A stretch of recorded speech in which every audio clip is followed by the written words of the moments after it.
Lo decíamos al comienzo de esta edición de Mañana Sí, el oficialismo logró darle media sanción a la suspensión de las PASO, lo mismo que reiterancia y juicio en ausencia, para comentar un poco más, entrar un poco más en detalle de lo que fue la sesión, la previa, las cuestiones de privilegio y todo, ¿no? El pre, post y bueno, y durante. Estamos ya en contacto con Cristian Castillo, diputado nacional del Frente de Izquierda. Cristian, ¿qué tal? ¿Cómo te va? Muy buenos días, gracias por estos minutos. Jorge Moure acá. Hola, ¿qué tal, Jorge? ¿Cómo estás? Muy buen día. Buen día. Bueno, primer análisis, ¿no? Ya por ahí con el diario del lunes, un poco desde otra perspectiva. ¿Cómo viste la sesión de ayer y finalmente la aprobación de este paquete de iniciativas? Yo creo que el gobierno consiguió que muchos se pongan la peluca. Esa es me parece la síntesis, ¿no? Porque este gobierno que tiene minoría en el Congreso, sin embargo, logra en determinadas circunstancias sacar leyes que favorezcan sus planes en función a que diputados de otros bloques siguen sus directivas, por decirlo de algún modo. Y ayer consiguió que muchos se pongan peluca.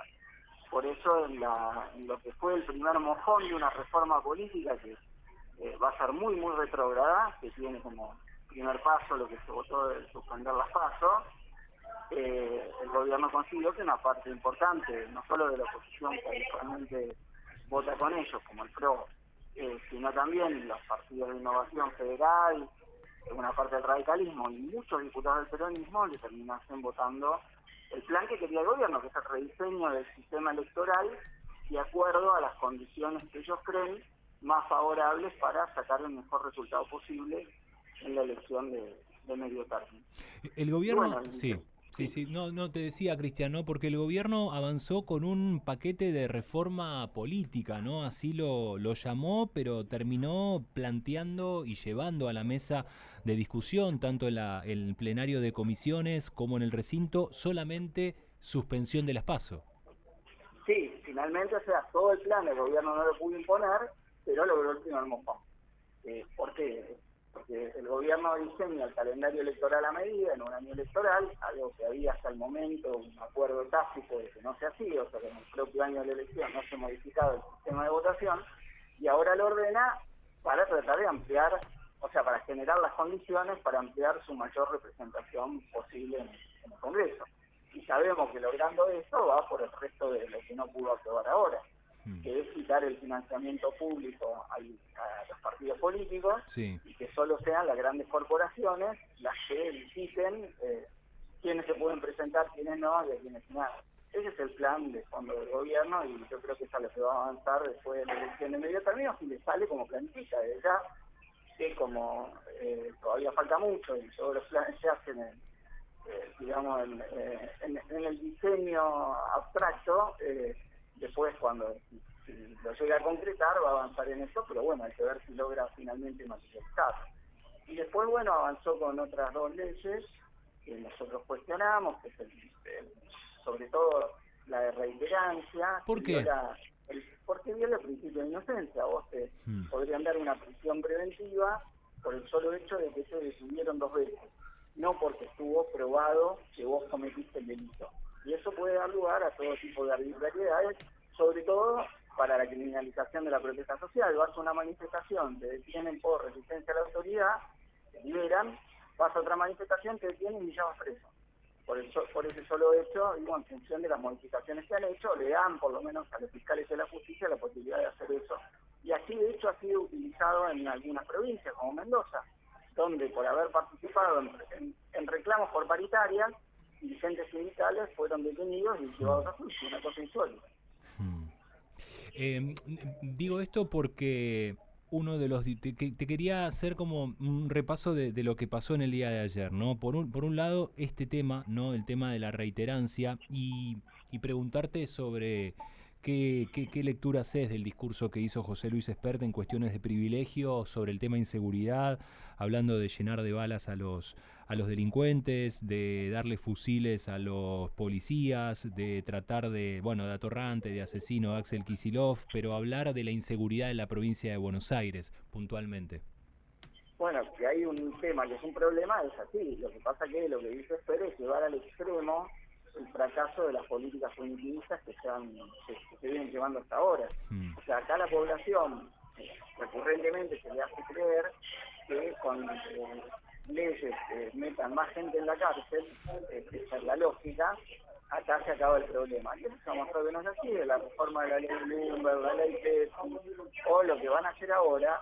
Eso lo que hace es asignar a más gente en las cárceles, incluso aumentando las prisiones preventivas de gente sin sentencia, la cual mucha de ella después resulta absuelta, pero se come 1, 2, 3 años a veces, por cómo funciona el sistema judicial, y la realidad es que la inseguridad no disminuye, porque las causas estructurales que la generan, desde las complicidades judiciales, políticas y policiales con el gran delito, que son los que lo manejan, hasta las condiciones de vulnerabilidad de una parte de la población que hacen que tenga que caer en esas redes mafiosas, y eso no se modifica, bueno, aunque vos puedas votar la ley que votes, después el fenómeno se sigue dando. Y por eso decía que PERT es el colmo de la, digamos, de la expresión de esa lógica, que dice que, bueno, ahora fusilemos gente o colguémosla en una plaza y se acaba el problema. Bueno, no, efectivamente no es así, es llevar esa lógica hasta el final, trabajar sobre el temor dado de una parte de la población, que es así, que sale a trabajar a la mañana y tiene miedo que la roben, o cuando vuelve a la casa, o que sufre una entraedera, etcétera, pero no atacar las causas estructurales que provocan esta situación. Estamos en contacto con Cristian Castillo, diputado nacional del Frente de Izquierda, y durante tu alocución, no tanto en cuestiones de privilegio como cuando tuviste que defender el dictamen de minoría sobre el tema de suspensión de las PASO, tuviste ahí como casi en el final un contrapunto con el presidente de la Cámara, Martín Menem, sobre tu posicionamiento y el malentendido, ¿no? Por lo menos la mala interpretación que le dio Menem a la lectura que vos estabas dándole sobre el tema de la suspensión de las PASO. Pero quería detenerme en todo lo que fue pasando en estos días, Cristian, sobre las declaraciones del presidente en Davos, sobre la movilización del sábado pasado, sobre el tuit, ¿no?, del presidente, cuando llama zurdos, cuando los tilda de zurdo, cuando se refiere de esa manera. Digo, ¿ustedes cómo lo toman? ¿Como una agresión? ¿Al contrario, reivindican la lucha? ¿Qué lectura se le da del otro lado del mostrador? No, por parte de ellos es claramente una agresión, ¿no? Es claramente una agresión. Vos recordás que en los centros clandestinos de detención se utilizaba su mierda como una acusación de un ataque brutal a quienes estaban siendo torturados, ¿no? Y eso es lo que repite el gobierno. Ahora, ¿por qué nos ataca? Bueno, porque lo que él defiende, el sistema social que él defiende, basado en que unos pocos son mega billonarios, mientras otros, aunque laburan todo el día, no pueden llegar a fin de mes, se basa en la explotación capitalista. Y eso es lo que nosotros denunciamos y son las ideas que no les gusta. Cuando dice batalla cultural, no quiere que pongamos esto en evidencia. Según ellos, los más ricos de esta sociedad lo son porque son por su propio mérito y talento, y no porque hay un sistema estructural que les favorece a ellos quedarse con toda la riqueza, y quienes todo el día están en su laburo y sin embargo no pueden llegar a fin de mes, no lo son porque les falta mérito y talento. Y eso no es así. Pero eso es lo que nosotros ponemos en evidencia. Lo mismo le molesta el feminismo porque explica que las desigualdades entre hombres y mujeres no están dadas por ninguna razón biológica o la naturaleza de las cosas, sino porque hay un sistema de opresión, un sistema de poder, patriarcado. Y eso tampoco quiere que se ponga de manifiesto. Y también le molesta la diversidad sexual porque rompe con esa idea verdaderamente oscurantista de que nuestros comportamientos subjetivos están guiados meramente por nuestra conformación biológica y que solo hay 2 géneros y nada más, cuando la teoría social ha demostrado que eso no es así. O basta la comparación histórica, donde más allá de nuestra base biológica nos comportamos de maneras muy diferentes, y la forma en la cual vivimos nuestras identidades sociales y sexuales son muy distintas a lo largo de la historia, con sociedades donde la bisexualidad era un elemento constitutivo, otras donde la opresión de la mujer es mucho mayor, con la poligamia masculina establecida, y otras donde luchamos por aceptar la diversidad y que cada uno y cada una sea como le parezca. Y a este gobierno eso no le gusta. Quiere imponer esa visión binaria contra todo el mundo, y al que no le guste, que se quede adentro de su casa. Bueno, eso es lo que le molesta y eso es lo que ellos dicen la batalla cultural, ¿no? Y bueno, tenemos que salir a enfrentarlos. Creo que el 1 de febrero fue muy importante en cuanto al nivel de movilización, de organización, etcétera. Y ayer gran parte de todos los dirigentes que se dicen opositores claramente no estuvieron a la altura, se rindieron a los pies de Milei y la ultraderecha, algo particularmente grave, sobre todo después del discurso de Davos, ¿no? ¿Qué va a pasar la semana que viene? Porque se prevé que entre martes o miércoles, todavía no está confirmado, sería la sesión por ficha limpia. Ahí, ¿cómo lo ves? Bueno, veremos si convocan. Lo que va a ser es un poco cómico, porque los que tienen empresas offshore y no las declaran, los que parece que tienen un patrimonio con 80, 90, 100 viviendas y no las han declarado, son los que defienden la ficha limpia, ¿no? Entonces va a ser una sesión un poco cómica por el caudal de hipocresía que va a haber, ¿no?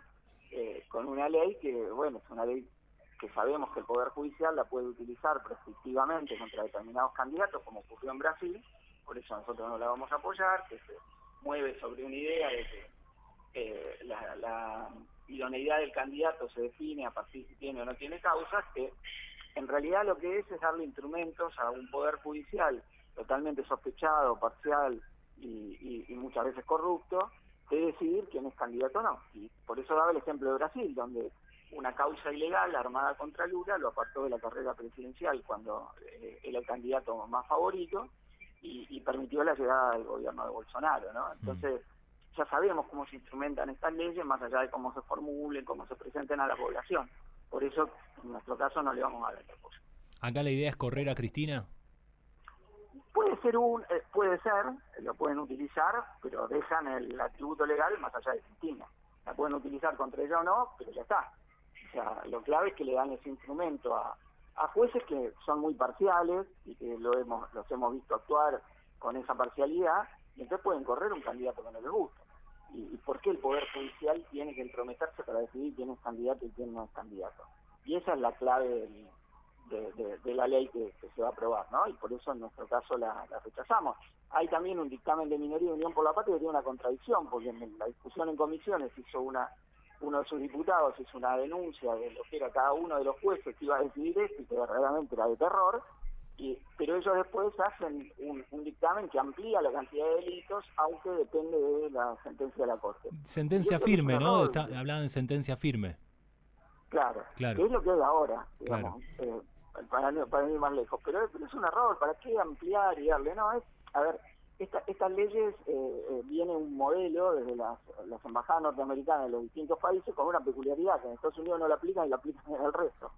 Pero como opinan que tienen cierto control de los poderes judiciales, bueno, entonces le damos el atributo para cuando hay un candidato que no nos gusta, tener la potestad si lo corremos o no lo corremos. Esa es la realidad para lo que van a utilizar esta ley. ¿Crees que en Senado se aprueba todo esto? Vamos a ver, también puede ser un instrumento de negociación que el oficialismo tiene, si logra la media sanción, con el peronismo. Te la apruebo o no en el Senado, hago jugar o no a los aliados en función de lo que pase. También eso. Yo, digamos, a priori uno hace el análisis y ve difícil que pase el filtro del Senado. Claro. Pero, insisto, teniendo la media sanción la pueden usar. O todavía no ha sido citada la sesión, ¿no? Estamos esperándose. Digamos, el rumor que había ayer a última hora de la madrugada cuando terminamos la sesión era que sería el miércoles, pero todavía no tenemos esa confirmación, lo cual es peculiar porque al tener tan sobre la hora, bueno, tienen que conseguir los pasajes todos los diputados para venir, ¿no? También había una especulación de si no le están citando tarde para que no llegue la gente por una negociación, pero bueno, eso no lo sabemos, lo veremos la semana que viene. Yo creo que lo más probable es que haya sesión.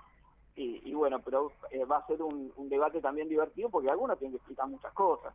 O sea, calculen ustedes que entre diciembre, cuando tuvimos las últimas sesiones y ahora, estuvo el caso de Cuellar, ¿no? Claro. Con los $200.000 y la valija después de la ley base, sí. Una ley claramente corrupta, y estuvo el tema de Ritondo. Ritondo ayer se sentó, habló como si nada, se mencionó el tema, obviamente, pero no dio explicaciones. Y una sociedad, yo creo que para dos cosas nada más. Pero dijo que tiene todo en regla, vos no... plata negra o para evadir impuestos. Dijo que tiene todo en regla, todo presentado, Cristian, ¿vos no le creés? Pero aunque vos suponés que lo tienen en regla, yo eso no sé, hay una denuncia judicial, se verá. Pero ¿para qué se hace un offshore? para no pagar los impuestos que tenés que pagar, o para lavar plata negra. Son los dos motivos. O sea, hay un problema ético-político, ¿no? Porque eso es algo que hace muy poquita gente. Será el 1% de la población, menos, el 0,5% menos de la población que hace eso. ¿Y para qué? Insisto, para defraudar al resto. O sea, para no pagar los impuestos que tiene que pagar, porque alguien que va a hacer las compras y tiene que pagar el IVA no puede elegir. No, che, me llevas a ese 21% una offshore de IVA.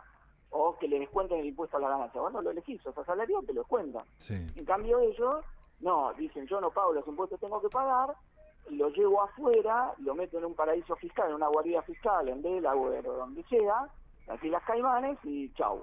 Y bueno, y vos preferís un bloque en diputado y después hablás de ética, de república, es una caradurez total. Y frecuentemente eso se hace sacando el dinero por vías no lícitas, ¿no? Lo que pasa que, bueno, como son aliados del oficialismo, acá no pasa nada.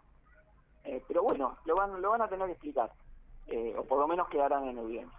¿Cómo estás viendo el clima social? Recién arranca el año igual, ¿no?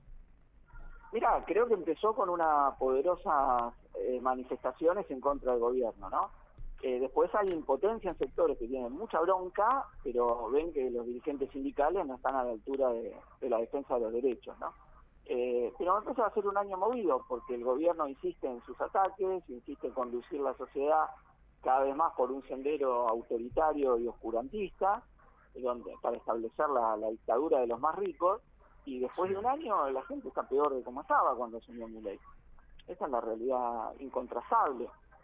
Aunque la medición que hace el INDEC del IPC lo disimula, porque verdaderamente lo que más aumenta lo miden muy poquito, que son los servicios, que han tenido un aumento muy por encima de la inflación, la realidad es que la plata alcanza menos, y por eso la gente tiene que ponerse un trabajo extra los fines de semana si es que tiene empleo, y además es muy preocupante que se están multiplicando los cierres de la fuente de trabajo, ¿no?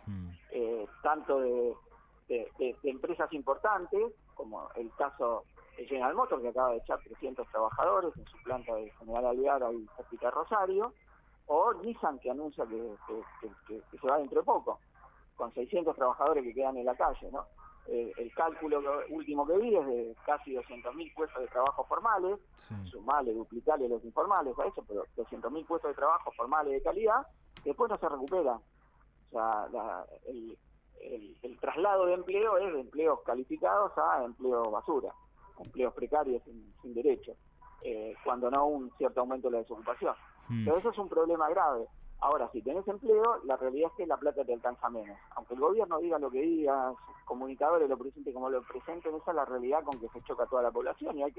Y para estar en el mismo lugar tenés que trabajar más horas, y frecuentemente conseguirte otro trabajo los fines de semana, porque si no, no te alcanza para pagar el alquiler, para pagar las cuentas, que es lo que ha aumentado mucho más que la inflación. Tanto el alquiler como los servicios han estado muy por encima de la inflación y de los salarios. Y además es un gobierno que se pone el ancla en el salario. Ellos te dicen, la inflación fue 2,7, pero el salario solo aumenta el 1 o el 0. Yo soy docente universitario. Enero, ¿cuánto nos aumentaron? 0. Y bueno, y es gran parte de la realidad que sufre una... ¿Qué va a pasar con los universitarios, Cristian? ¿Va a arrancar el ciclo lectivo? ¿Se viene otra oleada de conflicto? Mirá, es probable porque al no haber presupuesto, hay discrecionalidad por parte del Ejecutivo. Entonces, veremos cuánto asignan para que las universidades funcionen y para los salarios. Yo creo que el año pasado fue muy importante las movilizaciones, la conflictividad para mantener abiertas las universidades y para hacer retroceder al gobierno en su plan de privatización. Pero no logramos revertir la caída salarial, que fue el 25% para docentes y no docentes. Vamos a ver qué pasa este año, ¿no? Yo espero creo que va a haber importante contestación social y protestas durante el 2025 a pesar del proceso electoral. ¿Sabés que cuando estaba viendo para acá estamos en contacto con Cristian Castillo, diputado nacional del Frente de Izquierda? Cuando estaba llegando acá a la radio, Cristian, viste que ahora la moda es empapelar las inmediaciones del Congreso con afiches. Viste que aparecieron imágenes de Victoria Villarruel, aparecieron imágenes, ¿no?, de distintas cosas. Y hoy cuando estaba llegando acá, ¿no?, aparece una imagen de Isabel Perón. Dice 1975-2025, Operativo Independencia, gloria y honor al heroico pueblo tucumano. Gracias Isabel Perón. Tucumán, cuna de la independencia y sepulcro de la subversión apátrida. Bueno, un lenguaje que parece sacado de la dictadura, ¿eh? Lo peculiar es que en Tucumán el gobernador peronista celebró el Operativo Independencia, y en el cual se cometieron todo tipo de violaciones a los derechos humanos, digamos. La metodología de los centros clandestinos de detención, que después generalizó la dictadura de Videla, empezó en el llamado Operativo Independencia. Primero con el general Ariel Vilas y luego con Domingo Bussi. Esta reivindicación es increíble, o mejor dicho, está a tono con la política negacionista y de aval al terrorismo de Estado, al genocidio, que baja desde el oficialismo. Cristian, muchísimas gracias por estos minutos con nosotros. No, muchísimas gracias a ustedes. Hasta luego. Cristian Castillo, diputado nacional del Frente de Izquierda, pasaba por Mañana